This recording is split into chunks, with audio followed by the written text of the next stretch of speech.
প্রাণের প্রিয় হুজুর, আমি আপনার প্রিয় ভক্ত। আমি একটা মেয়েকে ভালোবাসি, মেয়েও আমাকে খুব ভালোবাসে, কিন্তু মেয়ের পরিবার মেনে নিচ্ছে না। এখন আমার করণীয় কি? ভালোবাসলে কি মেনে নেবে? ভালোবাসলে কি মেনে নেবে? মানবে? ভালোবাসলে মেনে নেওয়া যাবে। করণীয় হলো ডাইরেক্ট বিয়ে করতে হবে, কোনো ভালোবাসাবাসি করা যাবে। পাবনায় গেলাম, একজন যুবক প্রশ্ন দিয়েছে, হুজুর আমি একটা মেয়ের সাথে প্রেম করেছি, মেয়ে নামাজি নাম, রোজাদার নাম, আল্লাহওয়ালা নাম, বোরখা পরে না, কোরআন পড়ে না, হাদিস পড়ে না, এইগুলো করে না।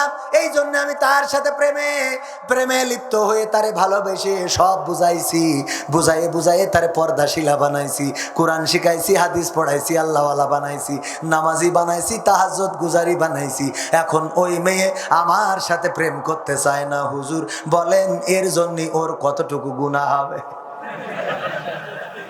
ও সব বানাইছে, এখন ওই মেয়ে ওর বিয়ে করতে চায় না। পাবনার ওই এলাকাটার নামটা ভুলে যাচ্ছে, চাঁদপুর বলে একটা এলাকা আছে। সেখানে আমি বললাম, ওরে আল্লাহর বান্দা, তুমি প্রেম যখন করেছো, সম্পর্কটা খারাপ, কিন্তু খারাপের মধ্য দিয়ে এমন কিছু কাজ করেছো যে কাজটা ভালো, কিন্তু এই ভালোটা আল্লাহর কাছে গ্রহণযোগ্য হবে না? হবে না। কিন্তু ভালো কাজের মধ্যে ভালো কিছু হয়ে গেছে, সেটা হলো ওই মেয়ে যখন কোরআন পড়া শিখেছে, কোরআনে পেয়েছে, আল্লাহ বলেছেন ওয়া করনা ফি বুয়ুতিকুন্না ওয়ালা তাবাররাজনা তাবাররুজাল জাহিলিয়াতিল উলা। ওগো নারীরা, পর্দার মধ্যে থাকো, জাহিলি যুগের মেয়েদের মতো সেজে গুজে নিজেদেরকে প্রদর্শন করে বেড়ায়ও না।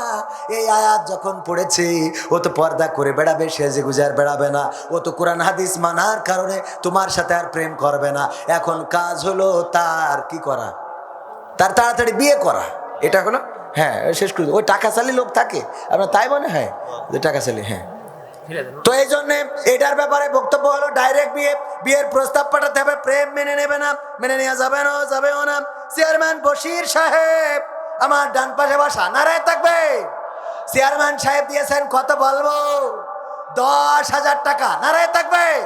আল্লাহ চেয়ারম্যানকে এনে খায়াত দাও, মনের স্বপ্ন পুরা করে দাও, আপনজনদের কবুল করে নাও, আবার যেন নির্বাচিত হতে পারে তৌফিক দান করে দাও। কালাপাড়িয়া হাফেজিয়া মাদ্রাসা এতিমখানার জন্য দোয়ার আহ্বান করেছে, মৃত সমীর উদ্দিনের দোয়ার জন্য 500 টাকা দান করেছে। আল্লাহ দানকে কবুল করো। মানোয়ার ভাই 5,000 টাকা। নারায় থাকবে। আল্লাহ দানকে কবুল করে নাও, নেখায়াত দাও, মনের স্বপ্ন পুরা করে দাও। বলেন আমিন। কালাপাড়িয়া হাফেজিয়া মাদ্রাসা ওই এতিমখানার জন্য দোয়া করে লাভ নাই, ছাত্র দিতে হবে। কথা কয় না? আগে কি লাগবে? ছাত্র আর সাহায্য সহযোগিতা দরকার আছে না নাই? আমরা সারাদিন ধরে দোয়া করে তেমন কিছু করতে পারবো না। চেয়ারম্যান এই যে 10,000 টাকা মেরে দিলে, এইটাই সবচেয়ে বড় কথা, ঠিক না? ঠিক। এই জন্যই আল্লাহ চাইছে, দুয়ার আগে চাইছে বিয়ামওয়ালিকুম ও আনফুসিকুম, আগে মাল দাও তারপরে জান দাও। ওই খালি শুধু দোয়া করি বসে থাকলে হবে না। হ্যাঁ, মনে থাকবে ইনশাআল্লাহ। আল্লাহ সবাইকে তৌফিক দান করুন। রাত অনেক হয়েছে, আবারও দেখা হবে, কথা হবে। কার কিছু বলার আছে?